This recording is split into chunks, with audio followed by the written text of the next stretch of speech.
Today, we're going to do a gear battle.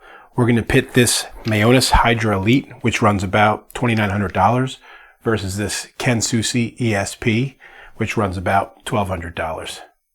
Let's let them fight it out.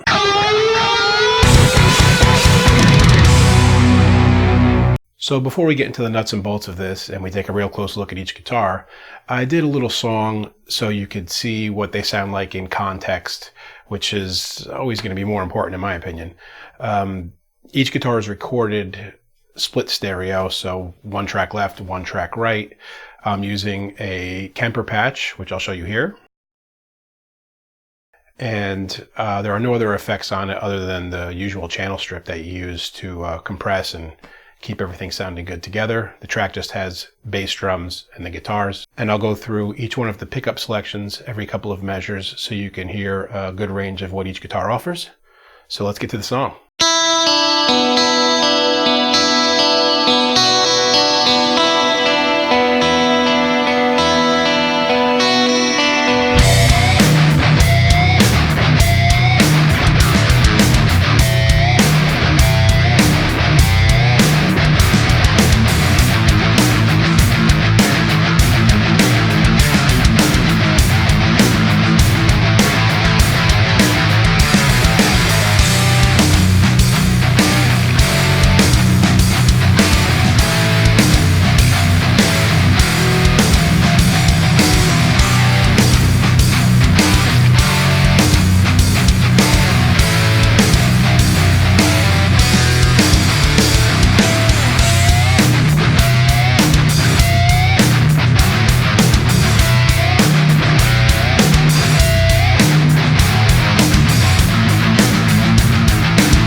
So there you have it, a comparison song and a magical mystical wardrobe change.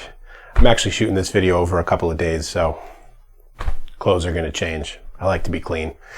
So let's get on with the actual review and comparison.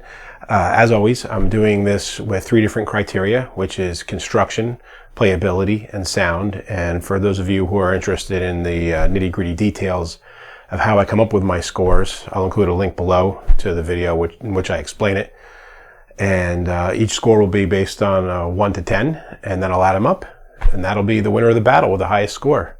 So let's grab the first one. The ESP LTD KS-7 Kensusi 7-string is a neck-through body construction, maple neck with an ebony fingerboard. There are no neck inlays with black side dots. There's 24 extra jumbo frets. The scale is 25.5 inches. The body is mahogany with a quilted maple top, chrome hardware, LTD tuners, the Evertune bridge. The pickups are Fishman Fluence Modern. There's a 3-way toggle with 2 voices, so you get 6 sounds altogether. And the guitar weighs a whopping 10 pounds. On my sustain test, the bridge pickup did an average of 7 seconds, and the neck pickup did an average of 7.7 seconds. The Mayones Hydra Elite 7 is a bolt-on neck, and it's bolted on with 6 screws. The neck is a 5-ply Wenge Purple Heart with an ebony fingerboard. There are lumen lace side dots, 24 extra jumbo stainless steel frets. The scale is 25.4 inches. It is a mahogany sapelli, not sure how to say it, back, with an eye poplar top. The pickups are Seymour Duncan Nazgul in the bridge and Centine in the neck. It is a 3-way switch with a coil split, so 6 sounds on this guitar as well. It weighs 7.6 pounds, also comes equipped with strap locks right from the factory. And for the sustain test, the bridge averaged out at 10.3 seconds and the neck at 9.8 seconds. So let's talk about the score for the construction aspect of the Kensusi ESP. This is a very solidly built guitar, especially for the price point. I like the neck through body. I've always been a big fan of that. I like that there's binding along the fretboard, which has kept the fret dressing from being a problem through seasonal changes. Now, when I talk about the construction, as I mentioned in the video where I explain how I come up with my scores, I consider the sustain of the instrument as part of the construction. And in this instance, it didn't have a very high score. It didn't sustain long compared to other guitars that I've done. So there's a little bit of a loss in score there. Another piece that I talk about with the construction is how well the instrument stays in tune. Well, with this one, you really can't judge that. The Evertune is always going to be in tune, so anything that's happening on the guitar is going to be adjusted by the Evertune. So I guess that's a plus for the construction. It's part of it. And the other thing is, how does the guitar hold up through seasons and changing places, going to gigs and whatnot? Does the neck bend up? Does it need intonation adjustments and truss rod adjustments? Well, this guitar held up excellently. I have not had to have any adjustments done to it at all through various seasons here in New Jersey. So it scored very well there. My total construction, I can't say the word, my total construction score for the ESP is an 8. Okay, let's talk about the construction of the Mayones Hydra Elite. This guitar is just gorgeous to look at. They've done a great job with it. The hardware is solid. It plays very well. You've got the multi-piece neck, which tends to add stabilization, or should anyway. With this instrument, you saw that the sustain score was higher. It had quite a good deal of sustain in it. When I look at the ability to stay in tune and how it's held up through the seasons with needing adjustments, that's where this particular guitar has fallen short. I don't know if that's typical of these models or just the one I got, but it goes out of tune fairly frequently. I'm always having to tweak it. Even at shows, like in between songs, I'm constantly tuning it. Over the course of the year that I've had it, through 4 seasons here in Jersey, I've twice now had to have the neck adjusted because the low frets were starting to buzz out. So the truss rod has needed 2 adjustments. So it's a little bit finicky with environmental conditions. It hasn't needed a fret dressing. That's held up pretty well. But it's definitely been a bit of a chase it around to keep it in tune and keep it intonated properly. You know, again, I'm being super picayune with these things because we're talking about very high-end guitars here. And I have to be nitpicky if we're going to get a score and compare them. So that said, my final score for construction on this thing, with a couple of small negatives and lots of great positives for how beautiful and nicely it's built, is a total of 7. So let's move on and talk about the playability of the instrument now. This guitar I have found, as far as the ease with which I can play it, how much resistance it offers, and you know, like with cheaper instruments down on the low frets, they get really difficult to play. You feel like you're fighting against them. That isn't the case with this one. This one plays very smoothly and easily. I don't find that I'm fighting it at any point. For me, the separation between the strings is a little greater than I like for my personal style of playing, but I wouldn't take points away for that, of course. That's just a personal preference type of thing. One thing that takes some getting used to is the Evertune bridge. I've got it so that I can bend the strings, but you have to bend further to get what you're looking for because there's a tolerance built in. So you see at the very beginning there, it's not actually taking to the bend. So when you've been playing it for a while, you start to get used to bending further. And when you go back to another guitar, it gets really weird because you overbend everything. So it's definitely an adjustment type of thing. And it can be good for players if you consider yourself like a heavy-handed rhythm player where you tend to you bend the chords a little bit out of tune. You can get away with playing and being a little rough with it, and it'll stay in tune and sound good. For me, that's actually a negative because I'm more of a finesse player and I like to vibrato chords sometimes or just bend certain notes of them in and out of tune to create tension, and it becomes a little bit more difficult with the Evertune bridge. But again, personal preference.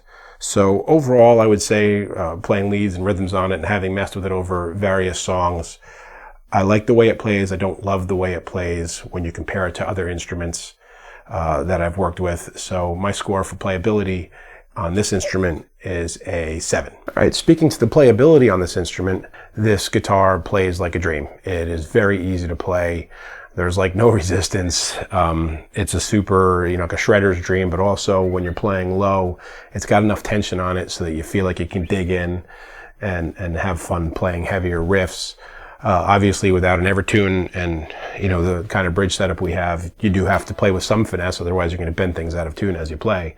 But, yeah, I love the playability of this instrument. It's maybe just a tick shy of my very favorite guitars as far as ease with which you can play. So my playability score for the Hydra is a 9. All right, the last piece I want to talk about here is the sound of the instrument. And when I talk about sound, I am talking about how many different sounds it offers on a guitar like this where you've got 6 voices. I want the voices to be distinct from each other so that I have a range of sounds that I can play with. And I'm gonna put on like a mid-gain patch and just play a little bit and go through the sounds so you can hear what it offers. I like using mid-gain sounds for this type of thing because you can really hear the differences between the pickup. If you get with a super saturated sound, you start to lose it a little bit. And of course you hear it well with clean sounds, but these kind of guitars that we're reviewing, you're not looking to play a lot of acoustic unplugged type clean stuff on it. So let's take a listen to it. I'll start with the bridge, voice 1, and I'll just go through each.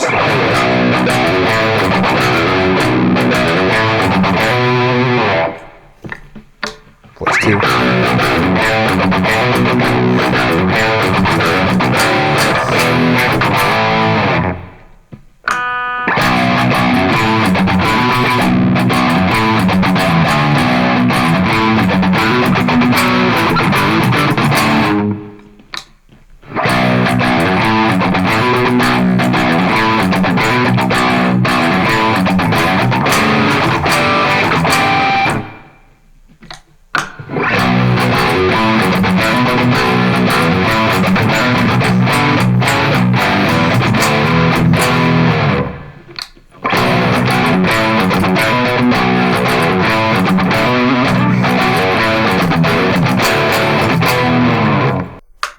All right, so you can hear that there's a good range of sounds there. It covers a lot of ground.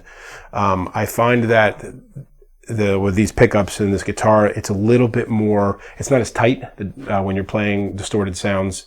It doesn't, tight is the only word I can think of. It doesn't mute out as quick. You can hear it in the example song. It's got a little bit more of a kind of scratchiness to it and inability to choke out notes as fast as you might want to, which you can always fix with a gate, of course.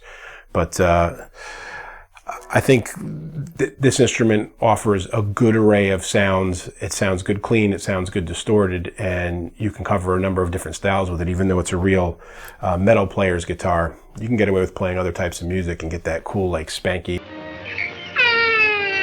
almost single coil sound, or that real thick, heavy, distorted humbucker sound. So for sound, I give this guitar a score of an 8. And finally, we're going to talk about the sound on the Hydra, what kind of sounds it offers. I'm going to play through the same patch here and go through the 6 different voices. In this instance, it's double and split in each setting. So let me grab it. I'm going to play that same kind of riff.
So you can hear that the range of sounds and the differences from one to the next is pretty extreme on this thing. You can cover a lot of styles with it, as you could with the ESP2, but I think it's even more dramatic on this guitar. And I just love the sounds of these pickups. Super distorted, clean. They work all different ways. This is a great sounding guitar. I almost wanted to give it a 10, but only because I have a couple of guitars that can do even more than this one, and that I like even more, amazingly enough. But this is a great guitar, so my sound score for this is a 9. So there you have it. For this battle, we pitted 2 very good guitars against each other that are in very different price ranges, actually, but service the same kind of style generally, same type of player that would want to play them. The winner in the score was the Hydra, but the scores are pretty close, and for what works out to less than half the price, you're going to be real happy with the ESP2. So I don't think there's any way you can go wrong here. These are both great instruments that cover a wide array of sounds. I hope you found this useful if you're looking to make a purchase. And of course, as I've always said, there's as many opinions as guitarists, so I'm sure plenty of people will disagree. But if you want to hear something different, want to hear something more, want to see more about one of these instruments, or have any suggestions and comments, of course, please leave them below. And until next time, keep making great music. Hey friends, don't forget to subscribe and turn on notifications. It makes the whole world better.